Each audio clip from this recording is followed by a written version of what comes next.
अस्सलाम वालेकुम viewers and friends. आज मैं आप लोगों के लिए सऊदी कब्से की रेसिपी लेके आई हूँ। ये सऊदी कब्सा जो है बहुत ही मज़ेदार बनता है, पुलाव की तरह ही होता है, लेकिन इसका टेस्ट थोड़ा सा डिफरेंट होता है और खाने में इंतहाई लजीज होता है ये। तो आप लोग भी ज़रूर इसको बनाएं। ये जो है बॉन्ग की गोश्त से बनता है, जो बीफ शैंक होता है। मैंने विदाउट हड्डी के लिए है, लेकिन आप हड्डी के साथ भी ले सकते हैं। इसके लिए ऑयल डालें और फिर उसमें जो है एक अनियन जो है वो काट के डाल दें,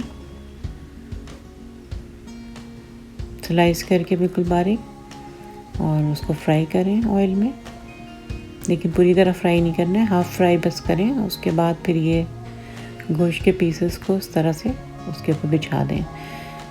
गोश्त के पीसेस को जो है बड़े बड़े ही रखने हैं, जैसे हम निहारी वगैरह में भी बड़े बड़े ही डालते हैं, तो इस तरह से डालें। और फिर इसमें 4 टीस्पून अदरक लहसुन पेस्ट डालें और फिर अब इसको इस तरह से तेज़ आंच पे ही ये करना है। आप इस तरह से गोश्त को पलट के थोड़ा सा घी में तेल में इस तरह फ्राई करें इसको।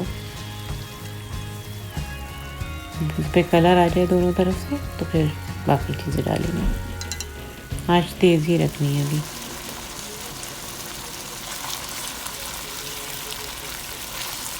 अच्छी तरह से अदरक लहसुन के साथ इसको फ्राई होने दें तेल में, ताकि गोश्त की बसान वगैरह सब निकल जाए और गोश्त का जो जूस है वो अंदर सील हो जाए। तो फिर ये जब पकेगा तो फिर बहुत नरम और मज़ेदार बनेगा।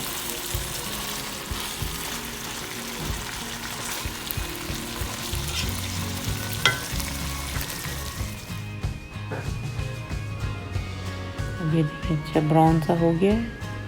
दूसरी तरफ से भी पलट दें। अदरक लहसुन भी भुन चुका है, कच्चापन निकल गया है उसका। जब अच्छी तरह से भुन जाए तो फिर हम इसमें स्पाइस डालेंगे और गलने के लिए छोड़ देंगे बीफ को।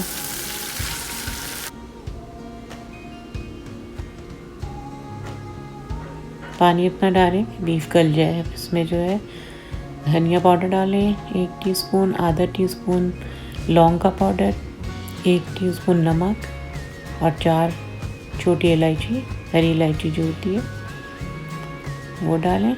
और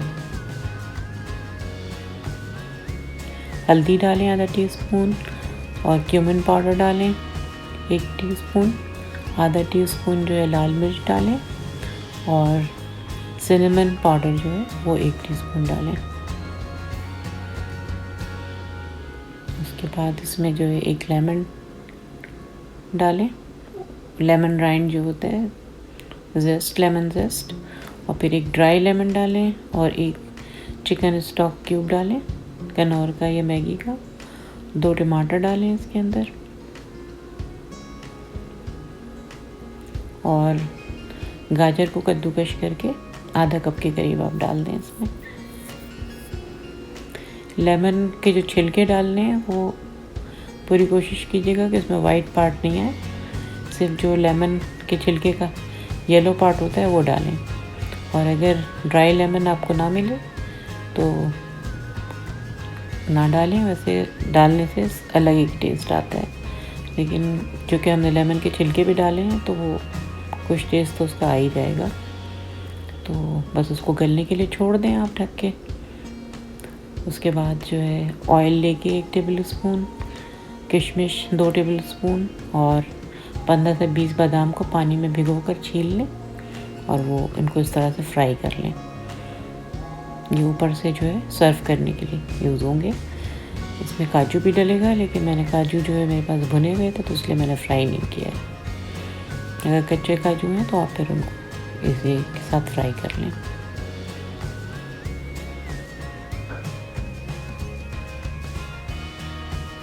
जब किशमिश इस तरह फूलना शुरू हो जाए तो बस उसको उतार के रख लें। और गोश्त जब गल जाए तो फिर इसमें हम राइस डालेंगे पकने के लिए। ये गोश्त गल चुका है। अब मैंने मज़ीद 2 टेबल स्पून कैरेट के कद्दूकश करके डाले हैं और 600 ग्राम जो है मैंने इसमें राइस यूज़ किया है। गोश्त इसमें मैंने ज़्यादा यूज़ किया है, 800 ग्राम है गोश्त। बस ये बासमती नहीं बल्कि सेला राइस है, सेला बासमती जो होता है वो मैंने यूज़ किया है। भिगो दिया था उसको 1 घंटे पहले। और अब ये देखें बिल्कुल राइस तैयार हो चुका है, बेहतरीन खुशबू आ रही है। और आप लोग ज़रूर ट्राई कीजिएगा, ये बहुत मज़ेदार बनता है। अब ऊपर से मैंने इसमें रेजिन और बादाम और काजू डाल दिया है।